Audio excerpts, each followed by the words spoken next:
बिस्मिल्लाहिर्रहमानिर्रहीम, अस्सलाम वालेकुम डियर स्टूडेंट्स। फैसल रशीद खान बिस कॉमर्स एकेडमी की तरफ से आपके सामने हाजिर है।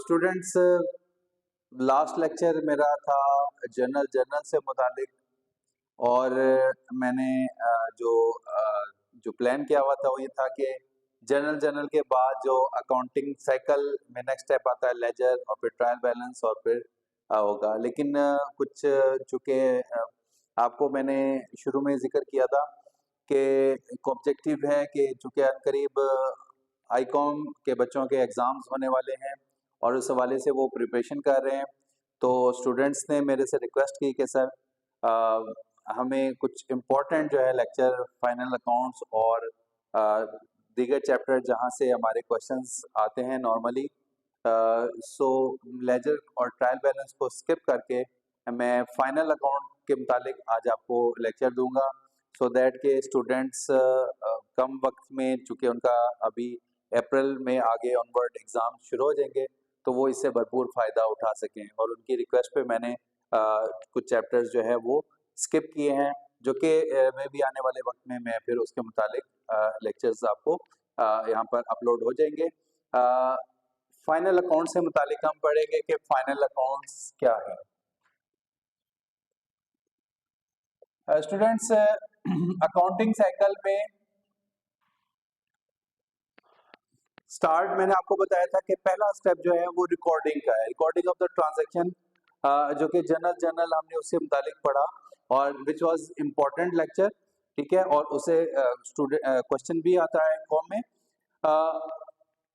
उसके बाद जब हम आगे चलते हैं तो फाइनलाइजेशन ऑफ अकाउंट, और हमारा ऑब्जेक्टिव जो ज़्यादातर जो कि एक बिजनेस के मुतालिक होता है, बिजनेस के ओनर्स का और उसके स्टेक होल्डर्स का।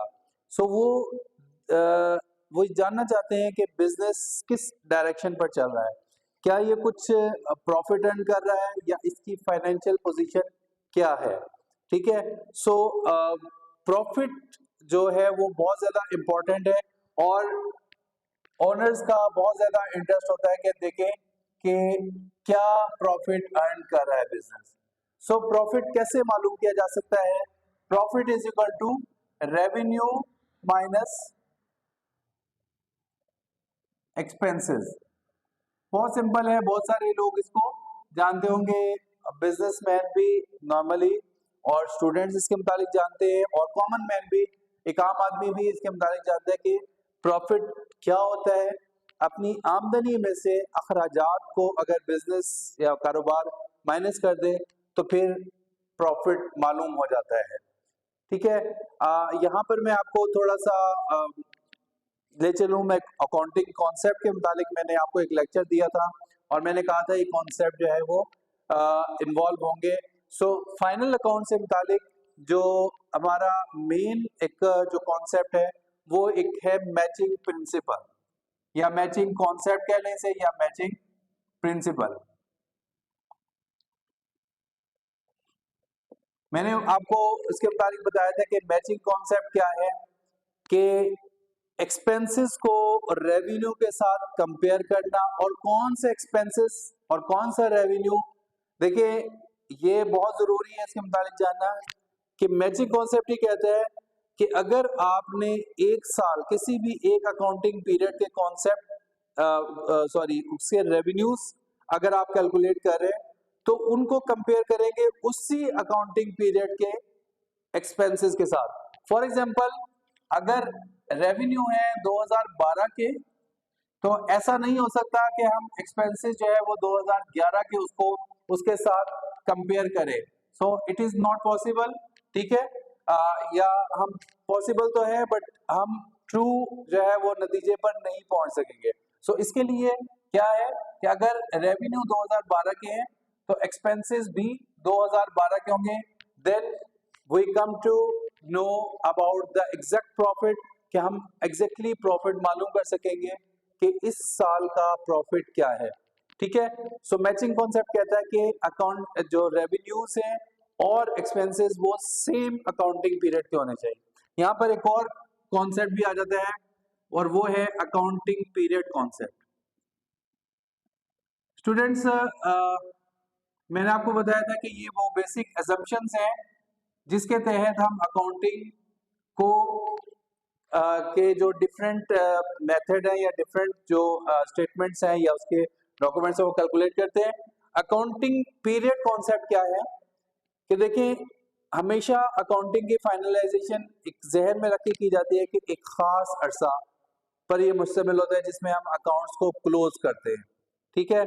और ये इसका भी मैंने आपको पहले इंट्रोडक्शन दिया था, ठीक है।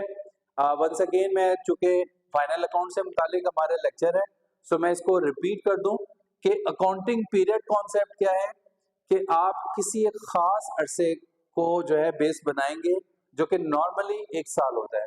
सो एक साल के पीरियड के हम एक्सपेंसेस लेते हैं और उसी साल का रेवेन्यूज लेते हैं और दोनों को कंपेयर करके, और इसी तरह हम जो आगे बैलेंस शीट के मुताबिक भी पढ़ेंगे तो वो भी हम एक खास अरसे की उसी अरसे की करेंगे ताकि मैं आपको समझाऊंगा कि ये किस तरीके से।